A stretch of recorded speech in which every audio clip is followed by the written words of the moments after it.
আসসালামু আলাইকুম। আমি মিসেস জীবন মাহমুদ। দেশ ও দেশের বাইরে যারা দেখছেন এবং আমার কথা শুনছেন, সবাইকে আমার পক্ষ থেকে শুভেচ্ছা ও অভিনন্দন রইল।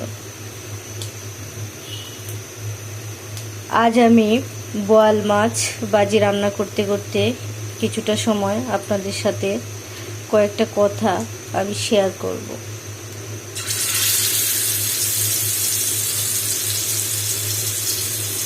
অনেকে আমাকে প্রশ্ন করছেন যে আমার বর্তমান শারীরিক অবস্থা কেমন। হ্যাঁ, যারা জানেন এবং শুনেছেন এবং আমার যারা পরিচিত যারা দেখেছেন, আলহামদুলিল্লাহ আমি ভালো আছি। আসলে 2014 সালে আমার টনসিল প্রবলেম থেকে শ্বাসনালীতে টিউমার ধরা পড়ে অপারেশন থিয়েটারে। তখন আর আমার অপারেশন হয়নি। আমি সেই অপারেশন থিয়েটার থেকে পেটি স্ক্যান, সিটি স্ক্যান, বায়োপসি বিভিন্ন ধরনের পরীক্ষা নিরীক্ষা শেষ করে যখন শনাক্ত হলো যে আমার শ্বাসনালীতে টিউমার থেকে ক্যান্সার ধরা পড়েছে, তখন আমার প্রাথমিক ট্রিটমেন্ট কেমোথেরাপি হয় মহাকালী ক্যান্সার ইনস্টিটিউট হসপিটাল। সেখান থেকে আমি 8 সার্কেল কেমো নিয়েছি। কেমো নেওয়ার পরে আমি এখন বর্তমানে ever care Bashundhara ever care হসপিটালে আছি। আমার ক্যান্সারটা ফার্স্ট স্টেজে ধরা পড়েছিল এবং প্রথম ট্রিটমেন্টটা ভুল হওয়ায় আমার কেমোটা স্টার্ট হয় সেকেন্ড স্টেজে। আমার ক্যান্সারটার নাম হচ্ছে নন হজকিন লিম্ফোমা। আসলে আমি একজন ক্যান্সারের পেশেন্ট হিসাবে যেটা আমি অসুস্থ যারা আমার মতো আছেন তাদেরকে সাজেস্ট করব যে অসুখ অসুবিধার সমস্যা জীবনে আসবেই, থাকবেই, এটা চলমান। কারণ আমরা মানুষ, আমরা সমস্যার ঊর্ধ্বে নয়।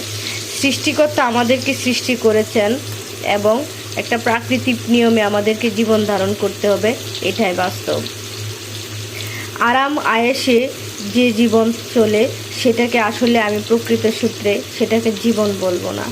প্রতিটা মুহূর্তে আমাদের, প্রতিটা ধাপে, প্রতিটা সময়ে আমাদের প্রত্যেকটা পরিস্থিতির জন্য নিজেকে প্রস্তুত রাখতে হবে। সে যে যাই যত সমস্যায় জীবনে আসুক না কেন, মোকাবেলা করার মতো মনস্থির থাকতে হবে। যা হোক, আমি আমার ক্ষেত্রেও সেই জিনিসটাই অবলম্বন করেছি।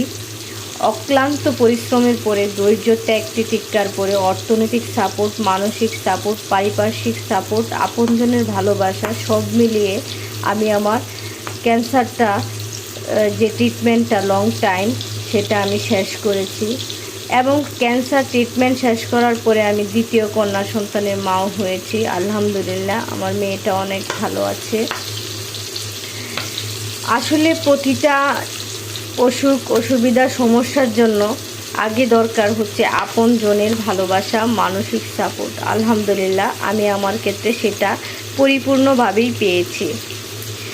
আজ আমি এমন একটা পরিস্থিতিতে দাঁড়িয়ে জীবনযাপন করতেছি। আমি জানি যে কোনো সময় আমার শরীরটা যে কোনো ধরনের সমস্যার সম্মুখীন হতে পারে, কারণ এটা 9.5 বছর রানিং চলতেছে। আল্লাহ পাক আমাকে অনেক হায়াত দিয়েছেন। আমি অনেক সুন্দর সুস্থভাবে জীবনযাপন করে আসছি। বেশ কিছুদিন ধরে আমি আমার শরীরে শারীরিক সমস্যা ফিল করতেছি। শরীরের ওজন কমে আসতেছে, সমস্ত শরীরে গিটে গিটে প্রচণ্ড ব্যথা সৃষ্টি হচ্ছে, মাথা ব্যথা হয় প্রচুর, শক্তি পায় না শরীরে।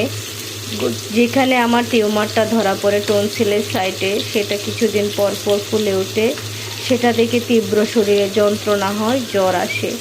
আসলে সব সমস্যা ওভারকাম করে এখনও পর্যন্ত আমি দাঁড়িয়ে আছি, কারণ জীবনটা আমার, জীবনটা ক্যান্সারের নয়। আর সংসারটা আমাকেই করতে হবে। 2টি সন্তান যারা আমার মুখাপেক্ষি, আমার মুখের দিকে তাকিয়ে সকাল হয় রাত হয় এবং জীবনযাপন উপলব্ধি এবং পরিচালনা সব কিছু নির্ভর করে আমার মুখের দিকে তাকিয়ে। আমার হাজব্যান্ড তার কথা আমি না বললেই না। World best my husband. আমি এমন একজন স্বামী পেয়েছি আমার জীবনে যার গুণ বলে শেষ করা যাবে না। আমি যদি তার কিছুটা গুণ এখানে উপস্থাপন করি তাহলে তাকে ছোটো করা হবে। এক কথায় আমি আমার আগেই বলে দিয়েছি, ওয়ার্ল্ড বেস্ট মাই হাজব্যান্ড। অবশ্য আমাদের জন্য আপনাদের কাছে অন্তরে অন্তঃস্থল থেকে দোয়া চাই। আল্লাহ পাক যেন আমাকে হায়াত দেন, আমার সন্তান স্বামীদেরকে যেন হায়াত দেন, দীর্ঘজীবী করেন। কারণ একজন নারীর জীবনে তার স্বামী হচ্ছে পৃথিবীর শ্রেষ্ঠ উপহার। আমি মনে করি আমার কাছে আমার স্বামী হচ্ছে আমার অক্সিজেন। কারণ এক মুহূর্ত তার সাথে কথা না বললে কেমন যেন আমার নিঃশ্বাসটা বন্ধ হয়ে আসে। আমার যত অসুস্থতাই ছিল না কেন, যখনই ওর মুখটা আমার চোখের সামনে আসতো, ও আমার পাশে বসে থাকতো, মনে হতো যে 55% অসুখ আমার ওর মুখের উপর এবং ওর স্পর্শ, ওর উপস্থিতিতে কমে যেত। আসলে ভালোবাসাটা এমনই, স্বামী স্ত্রীর সম্পর্কটা এমনই হওয়া উচিত, বিশ্বাসে ভরপুর আর ভালোবাসায় ভরপুর।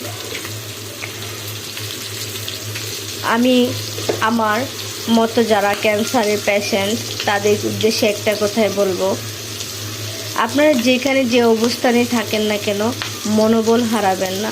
কারণ মনোবল হারিয়ে ফেললে কোনো মেডিসিনে আপনার শরীরে কাজে আসবে না।